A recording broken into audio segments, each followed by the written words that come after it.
بسم اللہ الرحمن الرحیم۔ السلام علیکم۔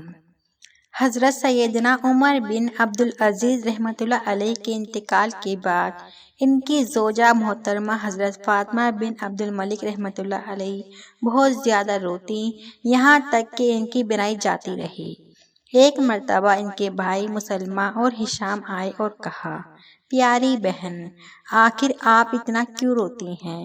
اگر آپ اپنے شوہر کی جدائی پر روتی ہیں تو وہ واقعی ایسے مرد مجاہد تھے کہ ان کے لیے رویا جائے۔ اگر دنیاوی مال و دولت کی کمی رلا رہی ہے تو ہم اور ہمارے اموال سب آپ کے ساتھ حاضر ہیں۔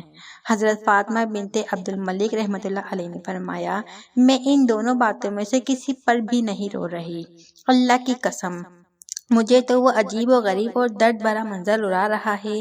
میں نے حضرت عمر بن عبدالعزیز رحمۃ اللہ علیہ کے ساتھ ایک رات دیکھا۔ اس رات میں یہ سمجھی کہ کوئی انتہائی ہولناک منظر دیکھ کر آپ رحمۃ اللہ علیہ کی یہ حالت ہو گئی اور آج رات آپ کا انتقال ہو جائے گا۔ بھائیوں نے پوچھا، پیاری بہن، ہمیں بتائیے کہ آپ نے حضرت عمر بن عبدالعزیز رحمۃ اللہ علیہ کو اس رات کس حالت میں دیکھا؟ فرمایا، میں نے دیکھا کہ آپ رحمۃ اللہ علیہ نماز پڑھ رہے تھے جب قرات کرتے ہوئے آیت پر پہنچے، جس دن آدمی ہوں گے جیسے پھیلے پتنگے اور پہاڑ جیسے ہوں گے دھنگی اون۔ یہ تو آیت پڑھتے ہی ایک زوردار چیخ مار کر فرمایا، ہائے اس دن میرا کیا حال ہوگا، ہائے وہ کتنا کٹھن و دشوار ہوگا۔ پھر منہ کے بل گر پڑے اور منہ سے عجیب و غریب آوازیں نکالنے لگے۔ پھر آپ ساکت ہو گئے۔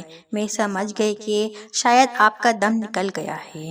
کچھ دیر بعد آپ کو ہوش آیا تو فرمانے لگے، ہائے اس دن کیا سخت معاملہ ہوگا، اور چیختے چلاتے صحن میں چکر لگاتے ہوئے فرمایا، ہائے اس دن میری ہلاکت ہوگی، جس دن آدمی پھیلے ہوئے پتنگوں کی طرح اور پہاڑ دھنگی ہوئی اون کی طرح ہو جائیں گے۔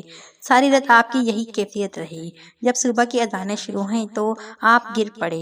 میں سمجھی کہ شاید آپ کی روح پرواز کر گئی۔ اے میرے بھائیوں، اللہ کی قسم جب بھی وہ مجھے رات یاد آتی ہے تو میری آنکھیں بے اختیار آنسو بہانے لگتی ہیں، باوجود کوشش میں اپنے آنسو نہیں روک پاتی۔ اتنی عظیم ہستیوں کے خوف خدا یہ عالم ہے تو ہمارے خوف کا عالم کیا ہونا چاہیے۔ لیکن انسان دھوکے میں ہے اور یہ دھوکے کا پردہ جلدی آنکھوں سے اتر جائے گا۔ استغفر اللہ۔